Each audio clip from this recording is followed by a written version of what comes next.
नमस्कार मित्रों, मैं आपका दोस्त संजय सिंह में कॉन्सेप्ट क्लासेस में आप सभी का स्वागत करता हूं। आज के इस लेक्चर में हम लोग समझेंगे कि एक्चुअल में हमारा जो स्ट्रक्चर है एटमॉस्फेयर का, उसको किस तरीके से विभक्त किया गया है, मतलब डिवाइड किया गया है। तो जैसे यहाँ पर मैं बात कर रहा हूँ स्ट्रक्चर ऑफ एटमॉस्फेयर, तो उसमें बहुत सारी लेयर्स हैं, उसके बारे में हम लोग जानेंगे। जैसे पहली लेयर है ट्रोपोस्फेयर। अब आखिरकार ट्रोपोस्फेयर क्या है उसके बारे में समझेंगे। तो ट्रोपोस्फेयर जो यानी मतलब जिस स्थल पर हम रह रहे हैं, धरती के जिस स्थल पर रह रहे हैं, इससे लगभग 8 किलोमीटर की दूरी से, मतलब 8 किलोमीटर ऊंचाई तक से 18 किलोमीटर ऊंचाई तक हमें क्या देखने को मिलता है, हमें ट्रोपोस्फेयर देखने को मिलता है। अब ये कहाँ कहाँ से वेरी होती है, कहाँ कहाँ से मापी जाती है। जैसे it is the atmospheric layer between the earth's surface. कहने का मतलब यहाँ पर यह है कि ये क्या है, एटमॉस्फेरिक लेयर है किसके बीच में, अर्थ के सरफेस और यानी कि लगभग 8 किलोमीटर की ऊंचाई तक होता है। लेकिन जब बात करें कहाँ से, यानी कि ये पोल से हो रही है, लेकिन जब इक्वेटर के केस में हो तो लगभग 18 किलोमीटर तक ऊंचाई मान लेते हैं ट्रोपोस्फेयर को। ठीक है। The thickness of the thickness is greater at equator. कहने का मतलब यहाँ पर ये है कि जो जो ट्रोपोस्फेयर की जो लेयर होती है, उसकी जो थिकनेस होती है वो मैक्सिमम होती है या ग्रेटर होती है, ज़्यादा अधिकतम मात्रा में होती है, महत्तम मात्रा में होती है कहाँ पर, इक्वेटर पे, और लेसर में होती है आपके पोल्स पर। ठीक है। अब जैसे ही आप हाइट्स में ऊपर बढ़ते हैं तो आपको बहुत सारी लेयर्स देखने को मिलती हैं। जैसे मैं अभी बात कर रहा था ट्रोपोस्फेयर के बारे में, तो आपको देखने को मिल रहा होगा कि लगभग 10 किलोमीटर तक यहाँ पर उसके नीचे जो यानी कि लेयर्स को, यानी कि जिसके बारे में बताया गया है, वो हमारी एक्चुअल में ट्रोपोस्फेयर को बताया गया है। लेकिन 10 से ऊपर जाएँ 50 तक तो हमें स्ट्रेटोस्फेयर देखने को मिलती है। ट्रोपोस्फेयर और स्ट्रेटोस्फेयर के बीच में एक लेयर जो इनको डिवाइड करती है, उसको ट्रोपोपॉज बोलते हैं। ठीक है, ट्रोपोपॉज। इसी तरीके से स्ट्रेटोस्फेयर, उसके बाद मीजोस्फेयर, और उसके बाद आपका थर्मोस्फेयर, और उसके बाद एक्सोस्फेयर। एक्सोस्फेयर सबसे बाहरी होती है। ये कहाँ से, 500 किलोमीटर से ऊपर की तरफ पाई जाती है। ठीक है, बात समझ में आ गई। अब इन चीज़ों को बहुत ही मतलब कहने का मतलब यहाँ पर यह है कि हम चीज़ों को डिटेल में समझें।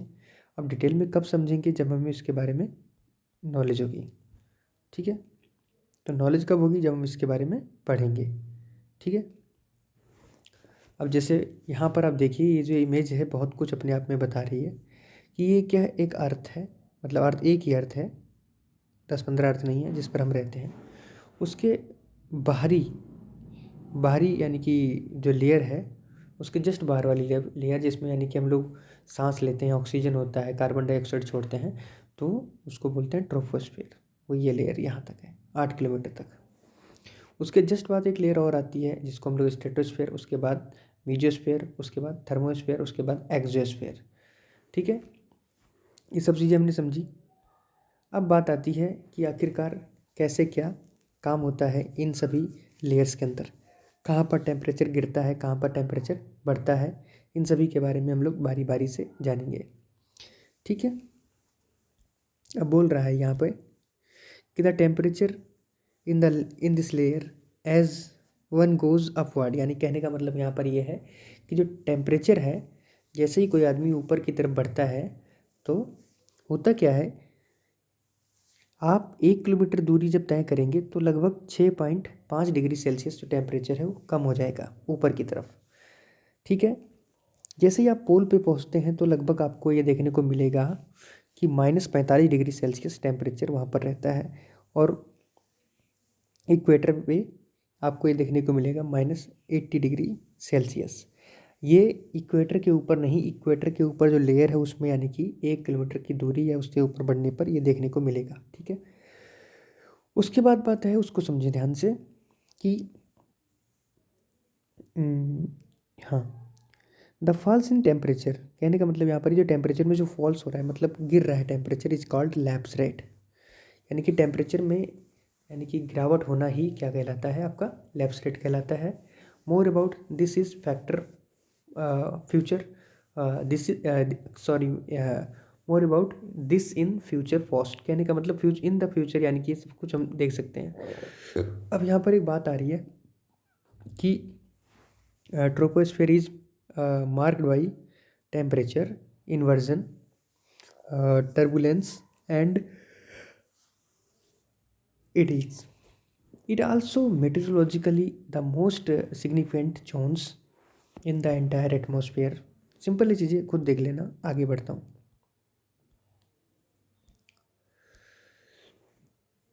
The troposphere is the theatre. कहने का मतलब जो ट्रोपोस्फेयर है क्या है? थिएटर है फॉर द वेदर. एक किस्म से थिएटर का काम करता है. The troposphere is the theatre weather of all cyclones. कहने का मतलब यहाँ पर ये है कि यहाँ पर कौन कौन से फिनोमिना आपको देखने को मिलेंगे. Cyclonic activities, anti cyclonic storms, ठीक है, प्रेसिपिटेशन, ये सभी चीज़ें इस खाली आपके स्ट्रेटोस्फेयर ट्रोपोस्फेयर में ही देखने को मिलते हैं. बहुत सारे सॉलिड पार्टिकल्स जो घूम रहे हैं, ठीक है, ये सभी इसी में देखने को, जेट स्ट्रीम, सब चीज़ें इनका इन्फ्लुएंस यहीं पर देखने को मिलता है. इसके बाद एक ट्रोपोपॉज होता है, जिनको मैं अभी बोल रहा था कि ट्रोपोस्फेयर और स्ट्रेटोस्फेयर के बीच की जो लेयर है जो इनको डिवाइड करती है उसको बोलते हैं tropopause. Top most layer of that troposphere. कहने का मतलब यहाँ पर ये है कि क्या बोलूँ मैं, हाँ, कि जो टॉप मोस्ट यानी कि लेयर है किसकी? ट्रोपोस्फेयर की. It act as boundary between troposphere and stratosphere. बात समझिएगा ध्यान से कि जो टॉप लेयर है किसके? आप हमारे ट्रोपोस्फेयर की सबसे टॉप लेयर, मतलब ये ट्रोपोस्फेयर, इसके ऊपर जस्ट जो लेयर है, और सबसे मिड यानी कि निचली लेयर किसकी? स्ट्रेटोस्फेयर की. उस लेयर को हम लोग क्या बोलते हैं? ट्रोपोपॉज. ठीक है, जो डिवाइड करती है इन दोनों लेयर्स को. This layer is marked by constant temperature. यानी कि किसके द्वारा मार्क किया गया है? Constant temperature. अब बात करते हैं स्ट्रेटोस्फेयर. आखिरकार स्ट्रेटोस्फेयर क्या है उसके बारे में हम लोग जानते हैं बहुत अच्छे से, ठीक है. तो ये बोल रहा है यहाँ पे है स्ट्रेटोस्फेयर में it lies beyond the troposphere up to 50 kilometre. कहने का मतलब यह जो ये अभी मैं जो ये बता रहा था कि जो ट्रोपोस्फेयर यहाँ पे है, इससे ऊपर जब आप जाओगे स्ट्रेटोस्फेयर आपको देखने को मिलेगा. तो स्ट्रेटोस्फेयर जो है वो कहाँ से कहाँ स्टार्ट हो रहा है? मैंने बोला था कि 8 किलोमीटर या 10 किलोमीटर तक ट्रोपोस्फेयर पाया जाता है. उसके जस्ट बाद आपका 50 किलोमीटर तक आपको स्ट्रेटोस्फेयर देखने को मिलता है. वही चीज़ यहाँ पर बताई है इसने कि ये लगभग 50 किलोमीटर तक पाया जाता है अर्थ के सरफेस से ऊपर, ठीक है. इसका टेम्परेचर जो होता है in the layer remains constant. यानी कि इस लेयर में कांस्टेंट टेम्परेचर रहता है, ठीक है, from some distance, but then rises each layer. यानी कि क्या होता है, बाद में क्या करता है? राइज करता है ईच लेवल ऑफ द, यानी कहने का मतलब यहाँ पर ये है, बात को ध्यान से समझिए कि the temperature of this layer remains constant for some distance. यानी कि कुछ डिस्टेंस के लिए इसका टेम्परेचर समान रहता है, लेकिन फिर आगे क्या कहता है? But then rises. यानी कि फिर क्या होता है? इसका टेम्परेचर राइज करता है टू ईच लेवल, प्रत्येक लेवल पर, यानी कि राइज करता है 0 डिग्री एट 50 किलोमीटर एल्टीट्यूड. फिर कह रहा है कि the rise is due to presence of ozone. कहने का मतलब यहाँ पर ये है कि ये जो राइज है टेम्परेचर का किसके कारण हो रहा है? कि ये जो ओजोन लेयर है उसकी प्रेजेंस के कारण हो रहा है. क्यों? क्योंकि हार्मफुल जो अल्ट्रावायलेट रेज हैं उनको ही रोकता है, ठीक है, और उसको एब्जॉर्ब कर लेता है ओजोन लेयर, ठीक है. तो ओजोन लेयर का एक बेनिफिशरी अगर देखा जाए तो ये काम करने में मदद करता है, ठीक है. This layer is almost free from clouds. यानी कि हम अगर बात करें स्ट्रेटोस्फेयर की तो ये क्या करती है? क्लाउड से यानी कि पूर्ण तरीके से मुक्त है, यानी कि मुक्त है, ठीक है. मतलब उसमें क्लाउड कंडीशन नहीं होती है, ठीक है. Associated weather phenomena. कहने का मतलब यहाँ पर ये है किससे एसोसिएट होती है ये? यानी कि सिंपल है, यहाँ पर वेदर फिनोमिना कोई भी नहीं होती. मेकिंग कंडीशन जैसे most of the ideal flying और एरोप्लेन्स, ये सभी चीज़ें इस लेयर में देखने को मिलती हैं, ठीक है. So the aeroplanes fly in lower stratosphere. यानी कि जो एरोप्लेन्स होता है या मतलब जेट विमान होते हैं आपके जो लोअर, यानी कि लोअर लेयर होती है किसकी? स्ट्रेटोस्फेयर की, उसमें आपको उड़ते हुए दिखाई देते हैं, ठीक है. क्योंकि आपको मालूम है, आप बोलते हैं 3600 मीटर या मतलब इतनी ऊंचाई पर ये सभी उड़ते हैं, या 36 किलोमीटर की ऊंचाई पर उड़ते हैं. तो ये सब चीज़ इसी के अंदर मेंशन किया गया है, ठीक है. जो चीज़ें मैं समझाना चाह रहा था शायद वो आपको समझ में आ गई होंगी. हर वर्ड का मीन अगर समझाऊँ तो नहीं हो सकता ऐसा. Sometimes cirrus clouds are present at the level of in this air. कहने का मतलब कुछ समय पर ये देखा गया कि जो यानी कि स्ट्रेटोस्फीयर आपको देखने को मिलता है उसमें आपको यानी कि ये भी मिल सकता है कि जो सीरस क्लाउड होता है, जैसे क्लाउड क्यूमुलोनिम्बस क्लाउड होता है और भी क्लाउड्स के नाम से मैं भूल रहा हूँ इस वक्त। तो सीरस क्लाउड जो होता है सबसे यानी कि हाईएस्ट ऊंचाई पर होता है, वो लगभग कभी कभी इस लेयर में भी देखने को मिल जाता है। फिर उसके बाद बात आती है कि आखिरकार ओजोनोस्फीयर क्या है, इसको कैसे जानें। तो ओजोनोस्फीयर ये होता है कि सिमिलरली हम ओजोन का मतलब यानी ओजोनोस्फीयर एक ऐसा स्फीयर जिसमें प्रेजेंस यानी कि रहे किसका, ओजोन का। It lies at an altitude यानी कि लगभग 30 किलोमीटर की ऊंचाई से 60 किलोमीटर ऊंचाई तक यानी कि ये देखने को मिलता है फ्रॉम द अर्थ सरफेस से।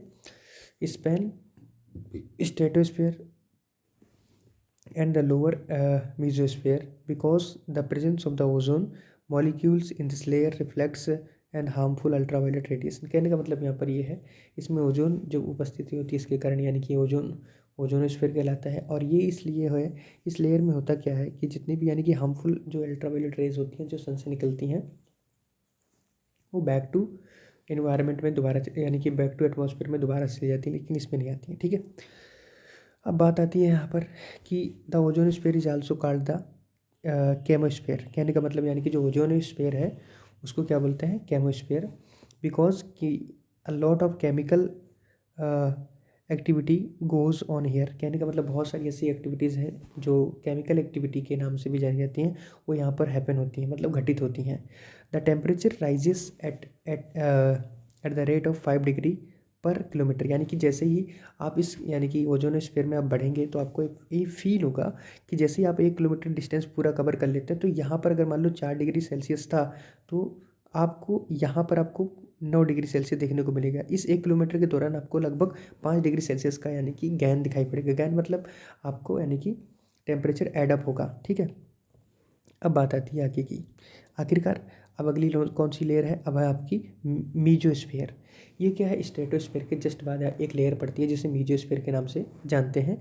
This is an intermediate layer. Intermediate मतलब यानी कि एक बिट यानी कि इसके बीच में यानी कि आपका जैसे जस्ट यानी कि अभी स्ट्रेटोस्फीयर चल रहा था तो स्ट्रेटोस्फीयर के जस्ट बाद जो लेयर आ रही है उसे बोलेंगे मीजोस्फीयर। तो इसीलिए इसको बोला गया it is an intermediate layer beyond the ozone layer. यानी कि ओजोन लेयर के जस्ट बाद जो पड़ने वाली लेयर होती है उसको हम क्या बोलते हैं, मीजोस्फीयर। ठीक है, layer and continues up to altitude of 80 kilometre. कहने का मतलब कब तक रहती है, यानी कि 80 किलोमीटर की ऊंचाई तक यानी कि अर्थ की सरफेस से।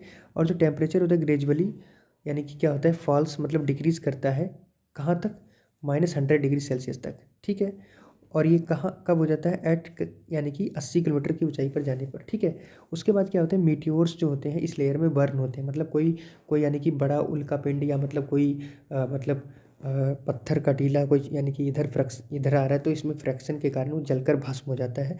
इसी लेयर को हम मीजोस्फीयर लेयर बोलते हैं। तो चीज़ें समझ में आ गई होंगी जो मैं बताना चाह रहा था। अब आगे बात आती है कि आपका थर्मोस्फीयर क्या है। एक्चुअल में हमारा थर्मोस्फीयर क्या है, इसका नाम थर्मोस्फीयर क्यों रखा गया और ये कहाँ से कहाँ तक लाई करती है इसके बारे में समझेंगे। तो इन थर्मोस्फीयर हम देखते हैं कि जो टेम्परेचर है जो बहुत तेज़ी से यानी कि क्या करता है, इंक्रीज़ होता है। ठीक है, ठीक है, विद हाइट ही जैसे जैसे आप हाइट में बढ़ेंगे ऊपर की तरफ तो टेम्परेचर राइज होता दिखाई पड़ेगा। ठीक है, ionosphere is a part of the this layer. कहने का मतलब जो आइनोस्फीयर है ये क्या है, पार्ट ऑफ दिस लेयर, इस लेयर का पार्ट है। It it extended between 80 to 400 kilometre. कहने का मतलब ये कहाँ तक एक्सटेंड होता है, 40 से 400 किलोमीटर तक यानी कि एक्सटेंड होती है। This layer helps in radio transmission. कहने का मतलब यहाँ पर ये है, आपने देखा होगा कि जो दूर संचार विभाग है उसके जितने भी यानी कि मतलब जैसे आप कोई भी आप जैसे simple the Kapil Sharma show देख रहे हैं तो उसका भी संचारण कुछ यहीं से हो रहा है। आप मान लीजिए कोई दूरदर्शन देख रहे हैं तो उसका भी संचारण यहीं से हो रहा है। आप रेडियो पर कोई अच्छी न्यूज़ सुन रहे हैं तो उसका भी यानी कि यहीं से ट्रांसमिशन होता है। यहीं पर सैटेलाइट घूम रहे हैं तो इन सभी के बारे में आप यहीं से चीज़ें पता चलती है। ये मत सोच लेना कि आपने एंटीना घुमाया और फला जगह से आपके यहाँ आ चुका है। अब बात करेंगे आइनोस्फीयर की। तो this layer located between 80 kilometre and 400 kilometre and is electrically charged layer. कहने का मतलब ये जो लेयर है, ये जो यानी कि मैं सिंपल बोलूँ, ये जो एक लेयर है किसकी, आपके एटमॉस्फेयर की, जिसको आइनोस्फीयर के नाम से जाना जाता है। ये 80 किलोमीटर की ऊंचाई से ऊपर की तरफ 400 किलोमीटर की ऊंचाई तक होता है। ठीक है। और ये इसमें इलेक्ट्रिकल चार्ज होता है, मतलब यहाँ पर जो आयन से फ्रीली मूव कर रहे होते हैं जिसमें पॉजिटिव या नेगेटिव चार्ज होते हैं, ठीक है। तो इसलिए इसे आयनोस्फीयर बोला गया है। This layer is characterise by ionisation of atoms. कहने का मतलब यहाँ पर ये है, इस लेयर को करेक्टराइज किया गया है कि एटम्स के जो भी यानी कि मतलब एटम्स के अंदर जो यानी कि इलेक्ट्रॉन या प्रोटॉन जो भी हैं वो इसमें मूव करते हुए दिखाई पड़ते हैं, तो उन पर कोई ना कोई चार्ज होता है, जैसे यानी कि पॉजिट्रॉन हो चाहे वो यानी कि इलेक्ट्रॉन हो, तो दोनों में ही कोई ना कोई यानी कि किसी पे पॉजिटिव होगा तो किसी पे निगेटिव होगा, तो उसके आयन्स यहाँ पर घूमते हुए दिखाई पड़ते हैं, इसीलिए इसको आयनोजेशन या आयनोस्फीयर बोला गया है। Because of the electric charge radio waves transmitted from earth are reflected back to the earth by this layer। कहने का मतलब यहाँ पर ये है कि because of the electric charge यानी कि अपने इलेक्ट्रिक चार्ज के कारण जो रेडियो वेव्स होती हैं वो ट्रांसमिट होती है फ्रॉम अर्थ और reflect back to the earth, यानी कि अर्थ से ही स्टार्ट होती हैं, अर्थ को ही दोबारा यानी कि इसमें जाने के बाद दोबारा बैक हो जाती हैं। मतलब कोई चीज़ जैसे संचारण कहाँ हो रहा है, मतलब अगर आप लाइव देख रहे हैं कोई चीज़ है तो लाइव कहाँ हो रही है, धरती पे ही हो रही है, लेकिन उसका संचारण कहाँ हुआ, इस लेयर से, फिर बैक टू कहाँ लोग उसे देखना चाह रहे हैं तो वहाँ पहुँच गया है। ये सब चीज़ें सैटेलाइट के द्वारा हो रहा है, ठीक है। ठीक है। The temperature gains start increasing with height big, यानी कि जैसे जैसे कहने का मतलब जो टेम्परेचर है वो हाइट के अनुसार यानी कि बढ़ता जाता है, बिकॉज क्योंकि रेडिएशन ऑफ द सन, यानी कि सन्स की जो रेडिएशन उसके कारण ही सब कुछ होता है। अब बात आती है एक्सोस्फीयर की। सो एक्सोस्फीयर मतलब बाहरी लेयर, ठीक है। This is the upper most layer, यानी कि यह एक लेयर है जो सबसे ऊपरी लेयर है ऑफ किसकी, एटमॉस्फेयर की। और ये भी बोलता है कि एक्सटेंडिंग बियॉन्ड द आइनोस्फेयर, यानी कि आइनोस्फेयर के जस्ट बाद पड़ने वाली जो लेयर है उसी को हम यानी कि एक्सोस्फेयर लेयर के नाम से जानते हैं। और ये भी बोलता है कि अबव हाइट ऑफ अबाउट, यानी कि किससे ऊपर पाया जाता है, 400 किलोमीटर की ऊंचाई से ऊपर की जो लेयर है उसे बोलते हैं हम एक्सोस्फीयर। फिर ये भी बोल रहा है कि the layer is extremely reflected and the temperature gradually increases through the layer. कहने का मतलब यहाँ पर ये है कि जो टेम्परेचर है एक्सट्रीमली यानी कि रेरिफाइड, यानी कि यहाँ पर टेम्परेचर रेयरिटी देखने को मिलती है, एंड टेम्परेचर जो है ग्रेजुअली इंक्रीज करता है थ्रू द यानी कि लेयर्स, इस लेयर से यानी कि टेम्परेचर आगे की तरफ इंक्रीज करता है। फिर आगे क्या बोल रहा है कि लाइट गैसेस, जो हल्की गैसेस होती हैं जैसे हीलियम है, हाइड्रोजन है, वो यहाँ पर मूवमेंट करती हुई फ्लोटिंग करती हुई दिखाई पड़ती हैं, ठीक है। Temperature gradually increase through the layer, यानी कि इस लेयर से टेम्परेचर आपको इंक्रीज करता हुआ बढ़ता हुआ दिखाई देता है, ठीक है। उसके बाद ये बोलता है कि as it is expose direct sunlight. कहने का मतलब यहाँ पर सनलाइट जो है डायरेक्ट यहाँ से मिलती है। This layer is coincide with space, यानी कि इस लेयर, ये जो लेयर है स्पेस से कोइंसाइड करती है। अब बात आती है आगे speed and the sound flows of the temperature. इस चीज़ को हमने समझा सारा, मैं जो समझाना चाह रहा था, ठीक है। आपने सब चीज़ों को समझ लिया। अब अगला लेक्चर जो होगा उसमें मैं आपको सिखाऊंगा कि आखिरकार distribution of the temperature on the temperature का डिस्ट्रीब्यूशन हमारे अर्थ के ऊपर कैसा है। इस लेक्चर में मैं जो जितनी भी लेयर समझाना चाह रहा था वो समझा दिया, और ये भी आगे अगले लेक्चर में तुम्हें समझाऊंगा कि जो स्पीड ऑफ यानी कि टेम्परेचर है वो कैसे यानी कि फॉलो करती है किसकी प्रोफाइल, यानी कि स्पीड ऑफ साउंड जो है वो हमारे टेम्परेचर की प्रोफाइल को कैसे फॉलो करती है। और ये जैसा अगर नहीं समझ मिला तो मैं आपको कंटेंट दे दूंगा, ज़्यादा कठिन नहीं है, सिंपल ऐसे समझ में आ जाएगा। इस लेक्चर को देखने के लिए धन्यवाद, और उम्मीद करता हूँ आपको समझ में आया होगा। आशा करता हूँ हर चीज़ आपको अच्छी लग रही है। जितना हो सके उतना लाइक करिए, जितना हो सके उतना शेयर करिए, क्योंकि यही मेरे लिए एक